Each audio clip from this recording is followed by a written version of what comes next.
They were cancelled. Should he have helped them come back?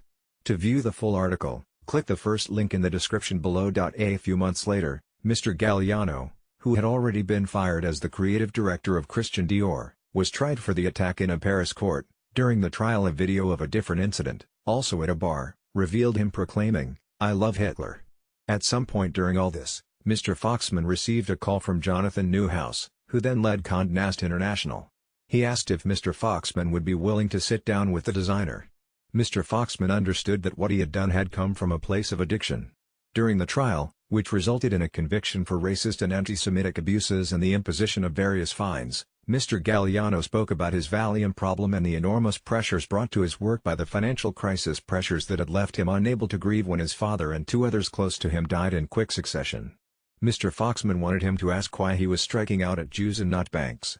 Mr. Galliano was receptive, and Mr. Foxman set him on a path. The designer studied with a rabbi in London. He visited Auschwitz. During a talk at a synagogue, his rabbi by his side, Mr. Galliano, who had long since completed drug rehabilitation, said that he made a daily habit of speaking to God. Convinced of his sincerity, Mr. Foxman then called around to certain stores asking them if they would carry whatever he produced. Some refused. A fashion school in Israel where Mr. Galliano offered to teach for free declined to have him. But in 2014, Mr. Galliano found work again. As the creative director at Maison Margiela, his contract was renewed last year. On another occasion, in response to a call from Cardinal Timothy M. Dolan, Mr. Foxman tried to come to the aid of Ronan Tynan, an Irish immigrant, tenor and amputee who had become well known in New York in the early 2000s for singing the Star-Spangled Banner at Yankees games.